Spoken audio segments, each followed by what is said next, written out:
बच्चों, आज हम आपके समक्ष लेके आए हैं class 11th history chapter 2 theme 2 current next part. Let us look at उर। आप उर के जो नक्शा दे रखा है उसको आप देखिए।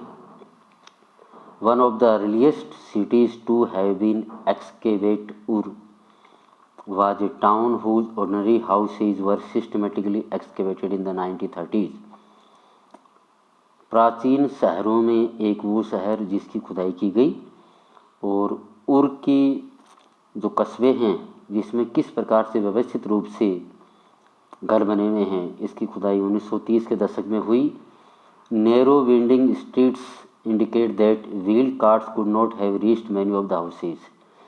संकरी पतली जो गलियां हैं वो हमें ये शो करती है कि पहियों वाली जो गाड़ियां थी कुछ घरों तक नहीं पहुंच पाती थी। Sacks of grain and firewood would have arrived on donkey back. जो अनाज है कि बोरियां हैं और जलाने की लकड़ियां हैं, ज़रूर गधे के ऊपर लाद कर उनको लाया जाता होगा। Narrow winding streets and the irregular shape of house plots also indicate an absence of town planning। छोटी छोटी तंग गलियाँ और irregular shape of house, कुछ घर ऐसे हैं जो तरीके से नहीं बने हुए हैं। ये हमें ये शो करती है कि कुछ घरों को देखकर कई स्थानों पर प्लानिंग सही नहीं थी। There were no street drains of the kind। गलियों में जो पानी है, गंदा पानी है, उसको निकालने की कोई व्यवस्था नहीं थी। We find in contemporary Mohenjodaro, जैसा कि हम मोहनजोदाड़ो जो कि इस शहर के समकालीन था, जो वहाँ पर हम देखते हैं। Drains and clay pipes were instead found in the inner courtyards of the उर हाउसेज। जो उर हाउसेज हैं उनके जो अंदर वाले जो आंगन वाले जो घर है, वहाँ पे हमें जो गंदे पानी की निकासी के लिए हमें पाइप्स मिले हैं, जल निकासी की व्यवस्था मिली है। And it is thought that, ऐसा माना जाता है, house roof sloped inwards and rain water was channelled by the drain pipes into sums.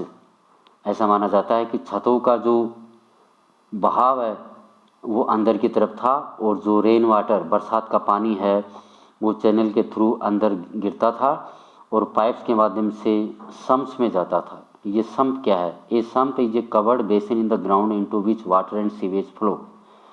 Sump एक प्रकार से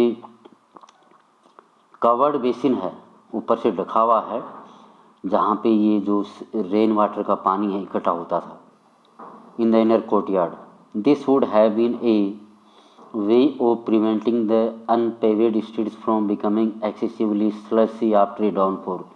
ये इसलिए बनाया होगा ताकि जो जल निकासी, गंदे पानी की जल निकासी है वो गलियों में इकट्ठी ना हो और अपने घरों के अंदर ही वो स्थान पे बना ले।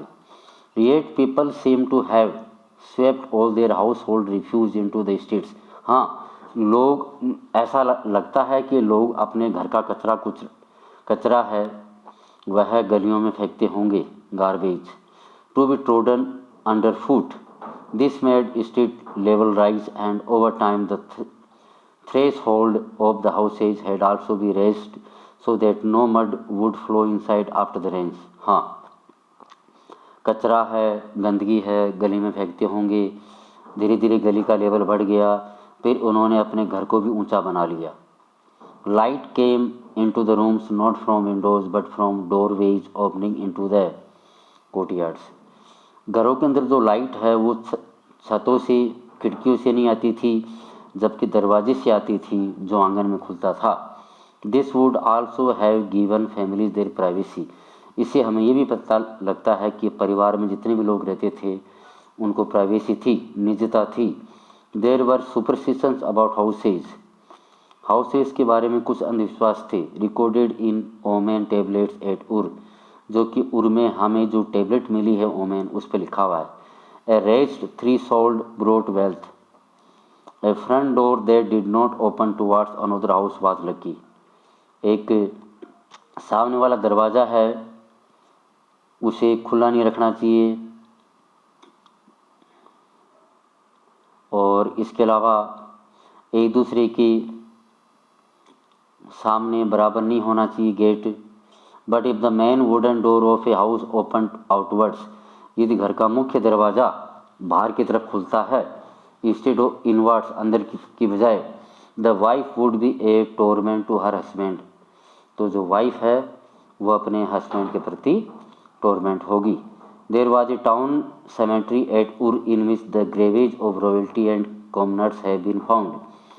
टाउन के अंदर हमें एक ऐसी स्थान भी मिला है जहाँ पर हमें जो रॉयल परिवार के लोग हैं उनकी कब्रें भी मिली है और कॉमन लोगों की कब्र भी मिली है। But a few individuals were found buried under the floors of ordinary houses, और कुछ लोगों की कब्रें हमें फर्श में दबी हुई मिली है।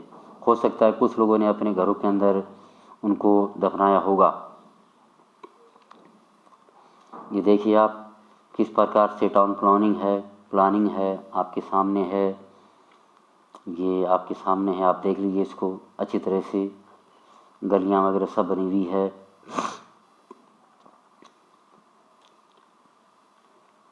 A trading town in a pastoral zone, एक व्यापारिक कस्बा है, उसके बारे में बात की जा रही है। आफ्टर 2000 BC ही 2000 ईसा पूर्व के बाद द रॉयल कैपिटल ऑफ मरी फ्लोरिस्ट, मरी की जो राजधानी है वो फैल गई, उसका विस्तार हो गया। यू विल हैव नोटिस्ड, आप नक्शे में देखिए सी मैप 2, ये जो भी मैप है हम देखेंगे इसको, that Mari stands not on the southern plain with its highly productive agriculture, जो मरी है वह दक्षिणी समतल मैदान की तरफ ही नहीं है जहाँ ज़्यादा खेतीबाड़ी में उत्पादन होता है, but much further up stream on the Euphrates, जबकि वह यूफ्रेटस नदी के आसपास भी फैल गया। Map 3 with its colour coding shows that agriculture and animal rearing were carried out close to each other in this region. यहाँ पर एग्रीकल्चर है और इसके अलावा जो जानवरों को चराने की जो ज़मीन है वो भी आसपास है, ये सब दे रखा है। Some communities in the kingdom of Mari had both farmers and pastoralists, Mari में साम्राज्य में कुछ समुदाय किसान भी थे और कुछ घुमक्कड़ लोग भी थे। But most of its territory was use for pasturing sheep and goats, जबकि अधिकतर यहाँ के लोग हैं वो यहाँ भेड़ और बकरी को चराने का काम करते थे। Herders need to exchange young animals, जो चरवाए हैं वो अपने नन्हे जानवरों को आदान प्रदान भी करते थे। चीज़, घी, मक्खन, लेदर, चमड़ा, meat in return for grain, अनाज के बदले में ये लोग उनको देते थे। क्या क्या देते थे? यंग एनिमल्स, चीज़, लेदर और मीट। किस किस के बदले में? ग्रेन, अनाज, मेटल टूल्स, धातु के औजार, etc। And the manure of a penned flock is also great use to farmer, और जो खाद है, खाद के बदले में वो देते थे। Yet at the same time, उसी वक्त देर में भी कॉन्फ्लिक्ट, कभी कभी झगड़े भी होते थे। A shepherd may take his flock to water across his sown field to the ruin of the crop, यदि एक गडरिया अपने भेड़ों के झुंड को किसी बीज बोए हुए खेत को तरफ ले जाता है तो वो पूरी झुंड, भेड़ों का झुंड फसल को बर्बाद कर देता था। Herdsmen being mobile can raid agriculture villages and seize their stored goods, जो हर्ट्समैन है वो खेतीबाड़ी की तरफ ध्यान देते थे और अपने अनाज को एक साथ रखते थे।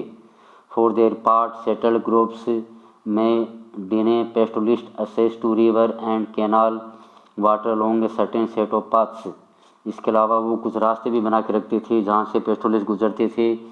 नदी के पास कुछ नहरें भी हुआ करती थी। थ्रू मेसोपोटामियन हिस्ट्री, हम मेसोपोटामियन इतिहास को देखते हैं। Nomadic communities of the western desert filtered into the prosperous agriculture heartland, जो घुमक्कड़ समुदाय है पश्चिमी रेगिस्तान का, धीरे धीरे वह वहाँ खेतीबाड़ी अच्छी होने लगी।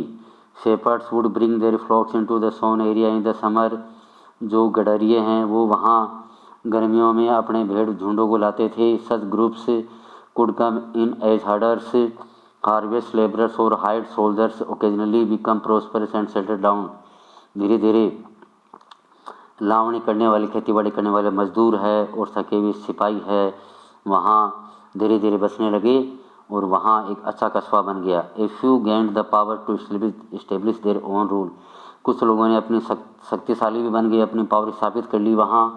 दीज इंक्लूडेड द अकाडियंस, इनमें कुछ लोग कौन कौन थे? अकाडियन थे, अमोराइट्स थे, असीरियन थे, आर्मेनियंस थे, अरेमियंस थे। You will read more about rulers from pastoral society in theme 5, इनके बारे में और ज़्यादा अपन थीम 5 चैप्टर 5 में पढ़ेंगे।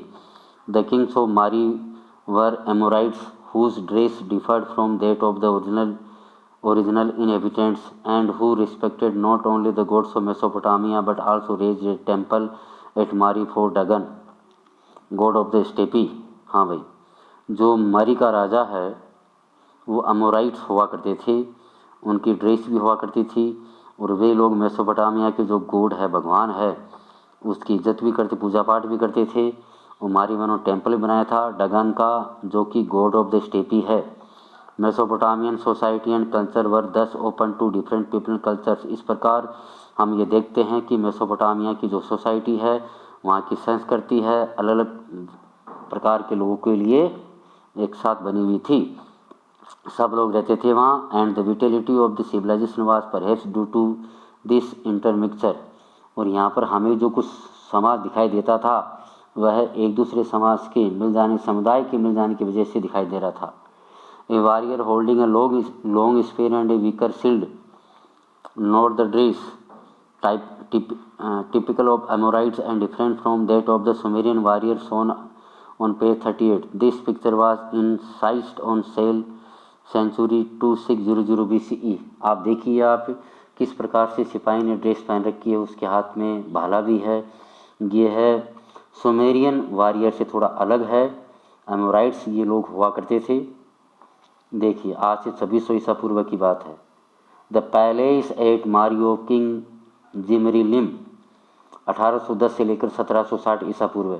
देखिए भाई किस प्रकार से मारी में ये राजमहल है, ऑडियंस हॉल ये हुआ करता था, आउटर कोर्ट यहाँ है, इनर कोर्ट यहाँ है, थ्रोन रूम यहाँ पे राजा का महल हुआ, ये सेंटेक्स हुआ करता था, एंट्रेंस गेट ये है, वेल कुआ यहाँ है,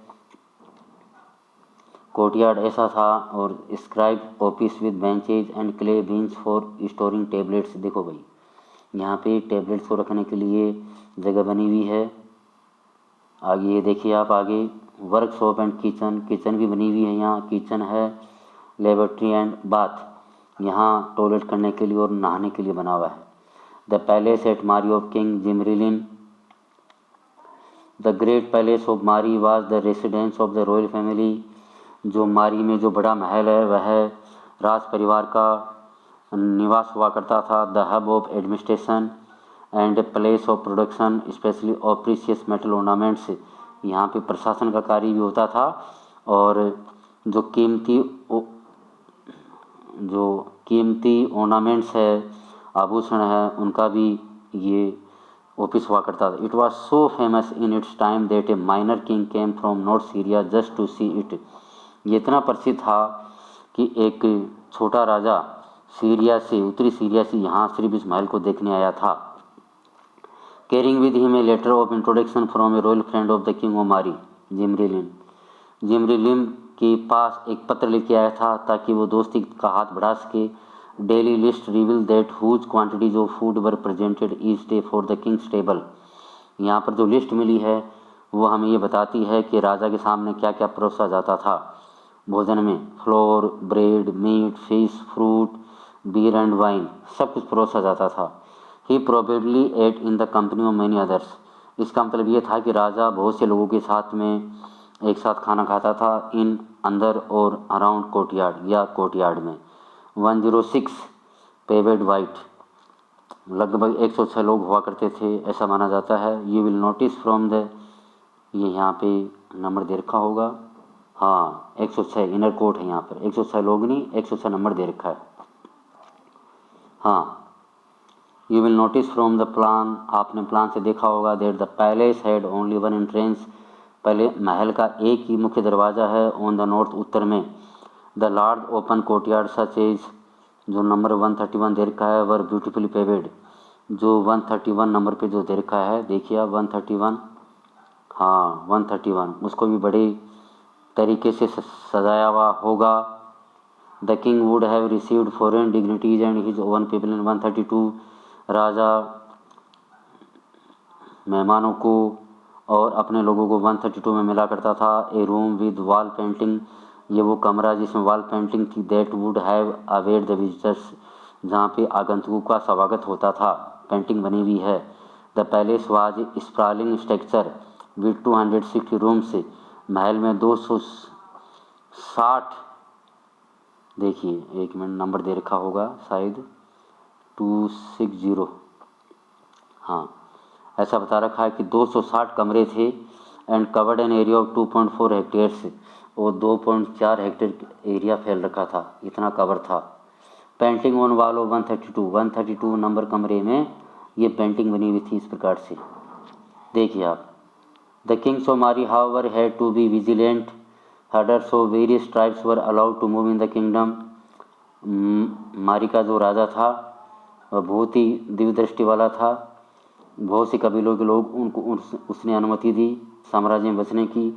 बट दे वर वाच्ड, वो देखा करता था। The camps of herders were mentioned frequently in letters between Kings and officials, जो कैंप हुआ करते थे हर्डर्स के, वो उसमें एक पत्र के माध्यम से होता था, राजा लिख के देता था और अधिकारी उस पर निगरानी करते थे। In one letter an officer writes to the king, एक पत्र में राजा अधिकारी ने राजा को लिखा that he has been seeing frequent fire signal at night, उसने रात को कुछ सिग्नल साइन देखे हैं। Send by one camp to another, एक कैंप से दूसरे कैंप में। And he suspect that a raid or an attack is being planned, हो सकता है महल पे आक्रमण करने की योजना हो। Located on the Euphrates in A prime position for trade, Euphrates पर आपको पता है मुख्य स्थान पर ये व्यापार हुआ करता था।